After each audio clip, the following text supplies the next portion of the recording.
Magandang gabi po muli mga kaibigan, mga katribo, mga kababayan. Gusto ko pong talakayin sa inyo itong dalawang senador natin na two of the most die-hard Duterte supporters. Itong dalawang senador po na halal ng bayan, pero para bang hindi alam ang kanilang trabaho at ang kanilang sinumpaan sa ating constitution. Ito po yung pasensya na po kayo kasi sinisipot ako eh. Parang may nakadikit na ano sa ito pong si Robin Padilla at si Senator Amy Marcos, na itong dalawa pong ito ay galit na galit dahil dito sa pinag-uusapang resolution ng Congress para papasukin po ang ICC.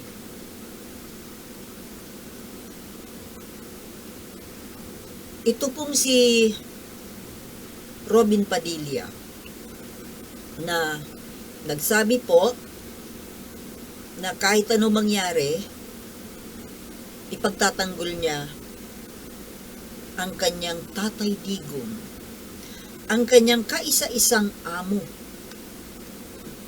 Imagine, magsalita ng ganun. Bakit, Robin Padilla? Masyado ka namang masyadong pinapublicize ang pagkahangal mo. Bakit? Tawagin mo ba namang kaisa-isang amo itong si Duterte? Bakit, Robin Padilla? Yan ba ang halal sa'yo? Oh, siyempre sigurado ibinuto ka niyan. Pero isang boto lang yun. Hinalal ka ng taong bayan. Well, that does not include me. Ibig sabihin, majority, kasi nag-number 1 ka nga, ibinuto ka. At itong mga bumoto sa'yo, including those who did not vote for you, ay may obligasyon ka. Baka hindi mo yan naiintindihan. May obligasyon ka. At nung kayo ay nanumpa, sumumpa kayo sa ating konstitusyon na pagsisilbihan ninyo mo, ikaw na lang kasi ikaw ang tinutumbok ko rito eh. Nalimutan ko tuloy yung sinasabi ko. Sumumpa ka sa konstitusyon na pagsisilbihan mo itong sambayan ng Pilipino, those who voted and also those who did not. Ngayon, yung mga pinagsasasabi mo na ipagtatanggol mo si Tatay Digong, masyado kang, ako nanggigigil na talaga dito sa Robin Padilla na to eh. Hindi niya alam ang kanyang trabaho, ang kanyang obligasyon bilang isang senador. Mantakin mo, sasabihin mo na ipagtatanggol mo yan, ipagtatanggol mo yan, na murderer yan eh, mamamatay tao, drug lord. Asus, bakit, Robin? Pinapakain ka ba niyan? Of course, pinapakain ka niyan. Pinapakain ka nang galing sa benta ng droga. Gusto mo yun? Tapos, itong pagtatanggol mga kaibigan ni Robin Padilla dyan sa itinuturing niyang kaisa-isang amo, ay hindi yata niya naiisip na ang inilalaglag niya, yung mga biktima. Kaya nga may ICC, kaya nga po may issue na ganito dahil mayroong mga biktima na naghahangad ng hustisya na hindi kayang ibigay ng bansang ito, kaya naghanap ng hustisya sa labas ng bansa. Makaamo naman to. Amo mo si Duterte, bakit? Siya ba ang nagluklok sa'yo? Siya ba ang naglagay sa'yo dyan sa posisyon mo bilang number 1? Kaya ka nag-number 1 kasi sumakay ka sa ticket ng Unity. Tapos ngayon, dinidedma mo na si Bongbong Marcos na yun ang may-ari ng barko ng Unity. Tapos bumalik ka dyan sa amo mong Berdugo. Pwede ba, Robin? Mag-isip-isip ka nga. Sa bagay, di ka naman yata marunong mag-isip eh. Or wala kang isip. Amo? Di ba dapat ang amo mo ay yung sambayan ng Pilipino? Dahil ikaw ay sinasahuran ng sambayan ng Pilipino. Si Duterte ba ang nagpapasahod sa'yo para tawagin mo siyang amo? Tawagin mo siyang kaisa-isang amo? Hindi ka man lang nakonsensya sa pagsasalita mo. Sinasabi mo pa publicly, hindi man lang ibinulong mo na lang doon sa tinuturing mong amo. Amo, huwag ka mag-alala. Ikaw ang kaisa-isa kong amo. Dapat ganon, hindi yung ipamukha mo pa sa aming lahat na hindi naman pala kami ang iyong amo. Mayroon kang amo, is iba. Iisa lang. Well, kung sa bagay, ang amo dapat ay iisa lang talaga. Sabi nga, you cannot serve two masters at the same time. Pero, hindi ba dapat ang iyong amo ay kami? Kami na mamamayan na nagpapasahod sa iyo. Kaya ikaw, Robin Padilla, hindi mo alam ang trabaho mo. Hindi mo alam ang pinasok mo. At mas lalong hindi mo alam kung paano magbigay ng hustisya sa mga naaapi. Ang layo doon sa mga pinoportray mo na mga role sa pelikula. Diba? Tagapagtanggol ka ng mga naaapi. Bakit ngayon? This is the real thing. Totohanan na ito, hindi ito pelikula. Di ba, mas dapat na ngayon ka magtanggol ng mga naaapi. Pero ang pinagtatanggol mo ngayon, yung nang-o-oppress, yung nang-aapi. Saan ang utak mo, Robin Padilla? Nakakagigil ka na ang pangit-pangit mo na ngayon, itsura mo ngayon. Ito pa po ang isa, itong si Amy Marcos, na turingang veterana na politiko. Politiko. Hindi naman pwede sabihin politika. Maiiba yung meaning. Veteranang politiko, senador, isa rin, kagaya rin ni Robin Padilla, mga kababayan. Ang amo niya, ang kinakapitan, ang kinakampihan, ang pinagtatanggol, ay si Duterte din. Ganyan, no? Ganyan. Alam mo yung ganyan? Maluwag ang tornilyo. Hindi alam. Isa rin na hindi alam. Hayaan mo na si Robin kasi kahit paano first timer At saka talaga namang ang utak nito hindi pang Senado Pero ikaw, Amy Marcos, ilang ulit ka nang nandiyan dyan sa Senado? Veterana ka na. Pero hindi mo pa rin alam kung sino ang dapat mong paglingkuran. Di ba, mga kababayan? Hindi niya alam kung sino ang dapat niyang ipagtanggol. Hindi man lang naiisip na dito sa dito sa paghaharang niya, pagkontra sa pagpapasok ng ICC, ang ginagawa mo ay Amy Marcos, ay inaapi mo yung mga biktima. Biktima nitong ipinagtatanggol mo na drug lord.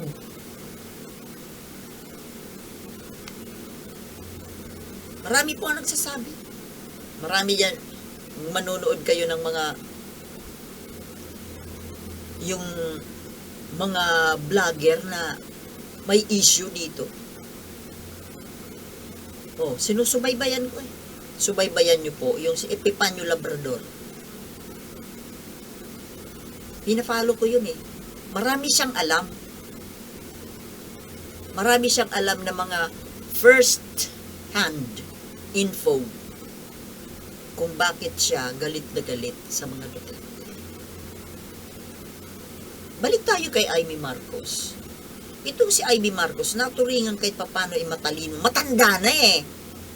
Matanda ka na, Amy. Pero kung mag-isip ka, sa isip bata. Alam mo, ayaw ko na talaga dito kay Amy Marcos eh. Kasi hindi marunong pumili. Walang konsensya. Alam mo, yung mga ganyang klaseng tao, yung ipagtatanggol pa, yung mang-aape, eh yung, anong tawag mo dyan? Walang konsensya.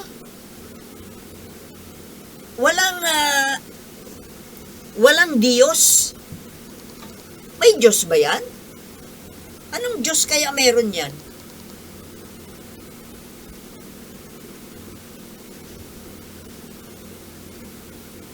Kaya itong dalawang senador na ito, isa pa dyan yung to si Tolentino eh. Isa rin itong si Raulo. Naturingang kababayan. Ang sabi ni Tolentino po, kailangan daw munang patunayan na hindi gumagana ang ating justice system bago papasukin ang ICC. Tanga ka ba, Tolentino? Ito na nga kaya nga pinag-uusapang papasukin ang ICC dahil ibig lang sabihin yan, hindi gumagana ang justice system dito. Bakit pa kinakailangan nating mangapit bahay kung ang problema dito sa loob ng ating bahay ay nasosolve natin? Di ba mga kababayan? Kung kaya nating masolve dito sa loob, kung nasosolve yan dito, hindi na tayo maghihingi pa ng tulong sa labas. Ganun kasimple, Tolentino. Ang tanga mo naman. Naturingang abogado, isa rin itong nabubulagan sa pagmamahal kay Duterte. Hindi natin mawawaan kung ano ang mga dahilan ng mga ito para mahalin ang isang drug lord. Diyos ko po, mahabaging langit. Nagkaroon tayo ng presidente na drug lord. What do you expect? Anong asahan mo? Di patayan? Patayan dito, patayan doon. Ganun nga nangyari, di ba?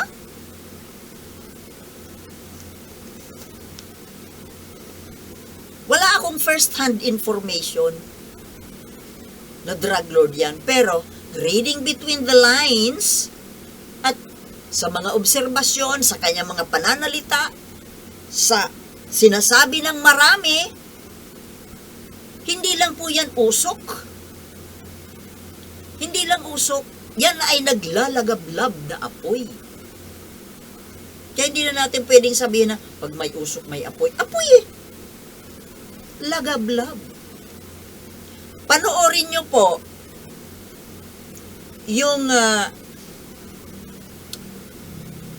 subaybayan nyo po i-follow nyo po itong si Epifanio Labrador para may makuha kayong mga kahindik-hindik na impormasyon.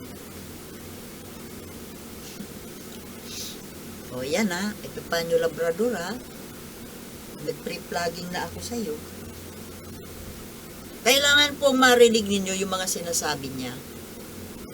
Although siya po ay isang dilawan, okay lang, at least hindi naman niya inaapi si Bongbong eh. Pag kinapi mo na si Bongbong at si Ferdinand Marcos, gagalit na ako sa iyo. Dilawan to eh. Pero at least kasi, marami akong natututunan sa kanya tungkol dyan sa background nitong mga Duterte na ito. So, yun po mga kababayan, si Amy Marcos kasi, re-electionist yan eh. Kung tatakbo ulit siyang senador, ay, my goodness, hindi na talaga ako boboto dyan kay Amy Marcos. Kahit anumang posisyon. Well, kung magko-congressman siya, congresswoman, syempre doon yan sa area nila, mananalo yan. Pero kung national, at sana nga, wag na niyang ituloy yung plano niya na mag-mayor ng Manila. Dati po ako taga Manila. Actually, mas mahaba ang inilagi ko sa Manila kaysa dito sa probinsya. Manila mismo. Baka nga bumalik ako dun eh. Naiinis ako dito sa namimiss ko tuloy yung Manila eh. Alam nyo, kaya ako umalis ng Manila dahil dun sa palaging anunsyo na yung the big one. Nakatira ako sa 26th floor. Inabutan ako na minsan ng lindol doon, yung intensity 5 sa 26th floor. Talagang nakita ko yung beam talagang nagsusway. Para pakiramdam ko, panaw ko sa labas, nagsusway talaga yung building. Kaya takot na takot ako dyan sa sinasabing the big one na anytime, hinog na daw. Anytime daw pwede nang mag-strike yung the big one. Ang daming mga drills noon. Earthquake drill. Kaya napilitan ako umuwi sa probinsya. At least dito, walang kinakatakutang the big one. Ito lang na vulkan. Yan, may volcano. Pero at least mas safer ang volcanic eruption dahil napipredict. Matagal man ang epekto, at least napipredict. Yung lindol, di ba? Kaya natakot ako, umuwi ako dito. Tirahin mo naman, sa 26th floor ka nakatira. Pag tumira ka naman sa bungalow, sa mababa, baha naman ang kalaban mo doon. Di ba, nagsishrink na nga ang Manila. So, yun lang po mga kababayan, nagkaroon na naman ako ng extra topic eh. Yun lang po mga kababayan, basta itong tatlong senador, actually 5 yan. 7. Actually marami sila dyan eh. Mga diehard Duterte supporter. Mahigit 10. Mahigit 10 yan. Mga buwisit na yun. Sige po mga kababayan at maraming salamat po sa panunood. Ito po muli ang inyong kaibigan, Sultana de Manila, na umuwi ng probinsya.